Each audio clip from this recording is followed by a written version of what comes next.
예, 오늘의 시황 브리핑 시작하겠습니다. 아시아 증시는 전반적으로 관세 이슈에 좀 주춤거리는 모습을 보였는데, 우리나라는 이제 시가총액 투톱, 그러니까 반도체와 2차 전지의 호재성 뉴스가 나오면서 강하게 올라가는 그런 모습을 보였습니다. 외국인들이 선물과 현물에서 동반 매수하며 지수를 견인하는 그런 역할을 했고요.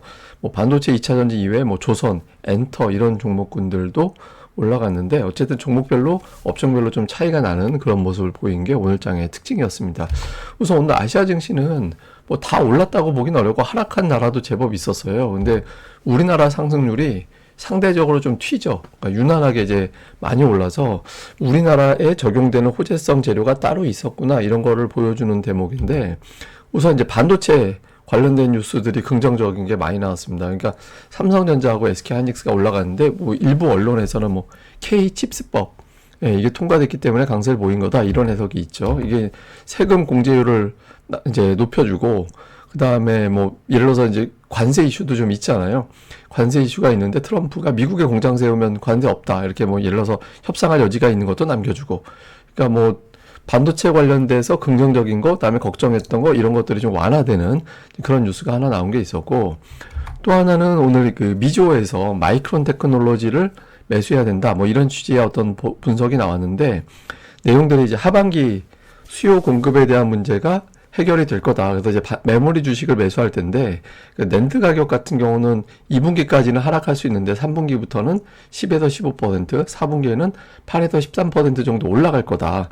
그래서 이제 현물이 회복되기 전에 주가는 먼저 랠리가 나오기 때문에 지금부터 매수해야 되고, 그러면서 이제 마이크론 테크놀로지는 130달러 정도까지 테스트해 볼 수도 있다, 이런 분석이 나왔죠. 그러니까 저거는 우리나라 삼성과 SK하이닉스에 그대로 적용되는 그런 이슈잖아요. 그러니까 우리 증시가 올라갈 수 있는 요인이 되고, 또 하나는 그 억만장자로 알려져 있는 드래켄밀러가 보면 보유한 주식, 판 주식, 이런 것들이 쭉 내역들이 이제 공개가 됐는데, 마이크론 테크놀로지의 지분이 한 거의 41만 주 정도 신규로 매수했다라는 내용이 들어가 있었어요. 그래서 이게 지금이 투자할 땐가 보다, 이런 종목군들에 대해서 이렇게 투자자들이 기대를 갖게 된 거죠. 그래서 반도체주가 강하게 올라가면서 우리 증시가 아시아에서 상대적으로 더 강한 그런 이유로 작동을 했고, 또 이제 2차 전지주도 오늘 강했는데, 그 LG에너지 솔루션이 그 GM이라는 거대한 고객을 놓친 게 있죠. 왜냐면 이제 저기서는 그 투자를 좀 줄여야 된다, 전기차에 대한 어떤 투자를 좀 줄이면서 GM에서,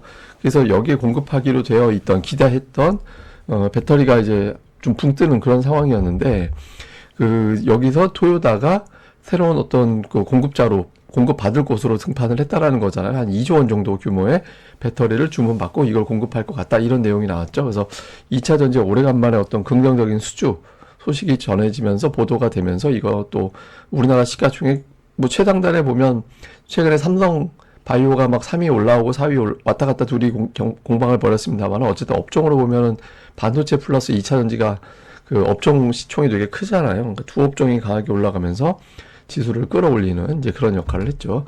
그다음에 뉴스는 역시 종전 관련된 뉴스들. 근데 이게 종전 뉴스는 지금 만난 거 가지고 기대를 걸기는 어렵지만, 서로 이제 전쟁 끝나는 게 그 여러 가지 측면에서 이득이잖아요. 물론 이제 전쟁이 이어지면서 이득을 보는 것도 있겠지만, 현재 워낙 길게 끌어왔기 때문에 정전이 끝날 가능성이 어느 때보다 높아졌다.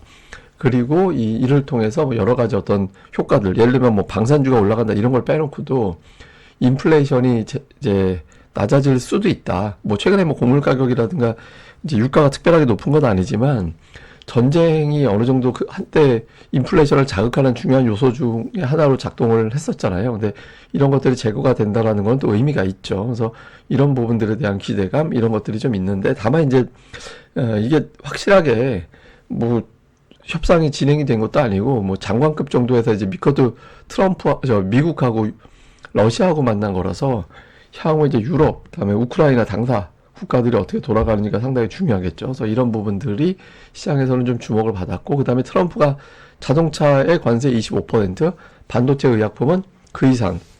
근데 저게 이제 그대로 될지는 알 수는 없지만, 제가 어제도 말씀드렸지만, 트럼프는 뭐 조금이라도 관세는 어쨌든 부과할 것 같다. 근데 그 부과를 25%에서 아래로 낮추는 것만큼 뭔가를 쥐어줘야 될 거고 그 과정이 이제 앞으로 한두 달 동안 진행이 될 거다라고 말씀드렸죠. 근데 어쨌든 이런 내용이 시장에서는 이제 좀 영향을 준 것 같습니다. 근데 이제 반도체 같은 경우는 뭐 유예 기간을 갖다 미국에 공장을 짓는다면 이런 형태로 이제 빠져나갈 구석을 미리 만들어줬고, 그러니까 의약품은 뚜렷하게 그런 내용들이 오늘 나온 건 없어서 의약품 같은 경우는 이걸 핑계로 좀 매도가 나오는 그런 모습도 나왔습니다. 주요 종목으로는 오늘 시가총액 빅3가 전체 지수의 절반 이상을 끌어올렸어요. 그러니까 세 종목이 끌어올린 지수가 오늘 한 21포인트 정도 됐거든요. 25포인트 정도 됐죠. 전체 지수의 절반 이상을 세 종목이 올리는 이제 그런 역할을 좀 했고, 그리고 특히 삼성전자가 1차적인 직전 고점에 대한 저항을 넘어갔고, 121선은 굉장히 중요한 라인이 되거든요.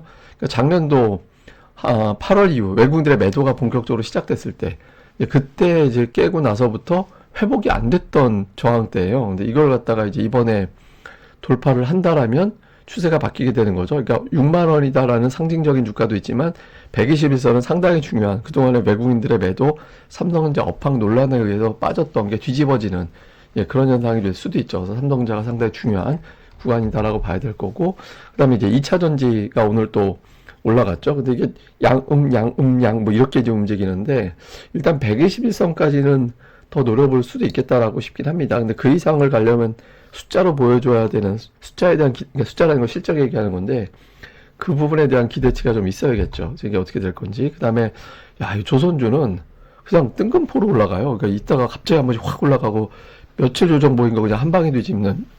오늘 FL인가요? 하여튼, 그, LNG를 갖다가 이제 실어 와서 거기서 하역하고 이런 작업을 다 통칭하는 건데, 이게 중국 기업들이 제재를 받게 되니까 이제 우리나라 쪽으로 넘어오게 될 것 같다. 뭐 이런 식의 어떤 기대감이 나오면서 올라갔다라고 하죠. 그래서 이런 어떤 조선주들이 오늘 또 강하게 이제 좀 올라가는 그런 모습을 보였습니다. 자, 수급은 오늘 외국인들과 기관이 동반 매수하고 개인이 1조 2천억 원이나 팔았다라는 거는 좀 의미가 있죠. 그래서 외국인들인데, 근데 사실은 매수 비중으로 보면 기관이 어제보다 늘었어요. 그러니까 최근에 외국인들만 놓고 보면 어제 매도 비중이 25%에서 오늘 22.8%. 그러니까 매도 비중이 줄었고, 매수 비중은 어제보다 조금 늘었어요. 25.18에서 22.5이니까, 오늘 뭐 외국인들이 매수도 매수지만, 이거 오늘은 팔면 안 되겠다. 이런 식의 어떤 매도 축소가 나왔고, 기관은 더 축소했습니다. 그러니까 기관의 매도 비중은 더 많이 축소됐거든요. 그래서 오늘은 매도는 줄고, 매수는 강하게 들어오면서 이제 시작을 올렸다. 이렇게 볼 수 있겠고, 선물이 되게 많이 매수 들어왔는데, 보통 선물이라는 건, 이게 이제 선물 목적은 두 가지잖아요. 하나는 앞으로 지수가 올라갈 거니까 거기에 대한 베팅, 또 하나는 해지. 혹시 내가 베팅한 거랑 반대로 가면 어떡하지? 라고 해서 이제 그걸 보호하기 위한 해지 목적, 이 두 가지로 보통 선물 거래를 하죠. 물론, 그러니까 기본적으로 수익의 목적인데, 어쨌든 그런 식으로 활용을 하거든요. 선물 같은 경우는. 근데 보통 일정한 기간 내에서는 선물에 투입할 수 있는 자금을 무한정 끌어올 수 있는 게 아니기 때문에 어느 정도 자금을 범위로 해서 이만큼 매수했다가 반대로 내려가고 이제 이렇게 왔다 갔다 해요. 근데 지금 같은 경우는 이제 그게 보통 매수할 수 있는 범위를 거의 뚫고 나가는 정도까지 매수가 들어왔죠. 근데 이게 그 이상 나간 사례도 있긴 있어요. 그러니까 작년도 1월 말부터 4월까지인가? 그때 보통 이 일반적인 어떤 범위에서 2배까지 올라간 적이 있긴 했거든요. 그때 코스피가 300포인트 저점 대비 올라갔을 때잖아요. 근데 그때 같이 아주 굉장히 자신감이 있는 장세가 아니면 보통 일반적인 범위에서는 이제 이 정도 규모에서 샀다 팔았다 반복을 하는데, 일단 그 일반적인 경우에서의 어떤 상단까지는 현재 올라오긴 했습니다. 근데 여기서 뭐 시작이 더 좋아서 반도체 턴이면 뭐 지수 더 가는 거지 뭐 이런 분위기가 나오면 뭐 더 갈 수도 있겠죠. 근데 어쨌든 외국인들이 오늘 선물에서, 그다음에 기관 투자자들이 선물 매수 붙으면 아무래도 이제 금융 투자가 매수로 들어오기 때문에 그 영향으로 기관이 또 시장을 주도하는 것 같이 보여지는 그런 상황이 됐죠. 종목은 외국인들은 원투펀치 3천억 원 정도 전체 매수의 거의 75% 정도가 반도체에 집중이 됐고, 그러니까 삼성전자, SK하이닉스, 삼성전자, 우선전, 한미반도체 이쪽이 전체 매수 규모하고 거의 맞먹잖아요. 똑같죠, 거의. 그다음에 이제 조선주 매수가 들어왔고, 그다음에 기관 투자자들은 반도체 역시. 근데 이게 시가총액 상단이 삼성전자, 하이닉스, 뭐 LG에너지솔루션, 현대차, 뭐 LG화학, 뭐 시가총액 상위 종목들이잖아요. 그러니까 시가총액 상단 사고 방산 팔고, 그러니까 이런 구도를 보인 게 이제 외국인들 기관의 특징이었고, 그다음에 코스닥 쪽에서는 뭐 에코프로, 에코프로 2차 전지 샀는데 종목수로는 반도체가 이제 물론 이제 매도 쪽에도 있지만 이제 반도체 종목이 좀 여러 개가 포진이 있었고 기관은 오늘 뭐 2차 전지 플러스 반도체 이렇게 이제 구성이 됐다라고 봐야겠죠. 그래서 전체적으로는 제약 바이오가 조금 매도 쪽에 들어가 있는 게 양주체의 특징이었고 매수 쪽은 2차 전지와 반도체를 많이 구성을 한 게 특징이었다. 이렇게 봐야겠습니다. 자, 일단 미국에서는 당장 이제 국채금리가 오늘 올라갔잖아요. 그래서 근데 국채금리 올라간 거는 앞서 말씀드렸던 그 유럽에서 그 방위비 늘리려면 채권 발행을 해가지고 그 국채 발행을 해서 그 돈으로 방위비 늘리는 방법이 동원될 수 있거든요. 그래서 이제 유럽의 국채금리가 올라가고 이 영향을 물론 여기에 이제 연준 인사들의 강한 발언이 겹치면서 금리가 올라간 건데 이게 이제 여기서 더 올라가 버리면 오늘은 국채를 우리 증시에서 좀 무시한 편인데 이제 조금 부담이 될 수도 있죠. 그래서 봐야 되고 그다음 이제 미국도 업종별로 차별화가 좀 나옵니다. 그러니까 오늘 같은 경우 미국에서 뭐 반도체라든가 뭐 금융주 일부, 에너지 이렇게 올라가는데 대형주 내에서도 종목은 되게 엇갈렸잖아요. 그래서 좀 미국에서도 좀 차별화가 나타나고 있다라는 점.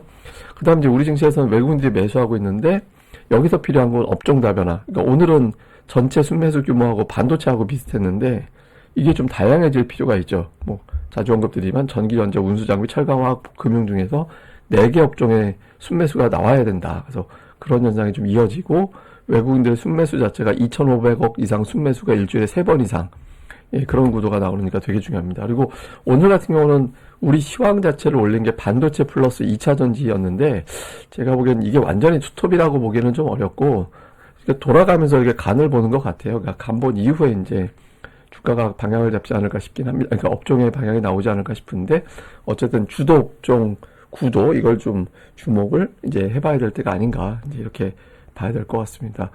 예, 그리고 제가 오늘 장중에 제가 이거를 ADR이라고 표기를 했네요. 장중에 이건 텔레그램으로 보내드린 건데 이게 연속 상승 종목수 제가 이거 자막만 보시는 분들이 있어서 제가 연속 상승이라고 해놓고요. 코스피가 오늘까지 7일 연속 올라갔거든요. 근데 2020년 12월 이후에 7일 이상 연속 올라간 건 오늘 포함해서 7번이었어요. 근데 8일 이상은 한 번밖에 없었어요. 2023년 1월 그때 한 번 있었거든요. 그래서 그때 말고는 이제 7일 연속에서 이제 멈추긴 했는데 뭐 이게 연속으로 올라가고 나면 아무래도 많이 올랐기 때문에 그 이후에 이제 조정이 나오는 경향이 있죠. 그래서 근데 그 전에 쭉 통계를 보면 2015년부터 2020년 사이에 나왔던 2020년 2분기 사이에 나왔던 경우는 하락한 케이스가 더 많았고 그 이후에 나온 케이스들은 상승한 케이스가 조금 더 많긴 했거든요.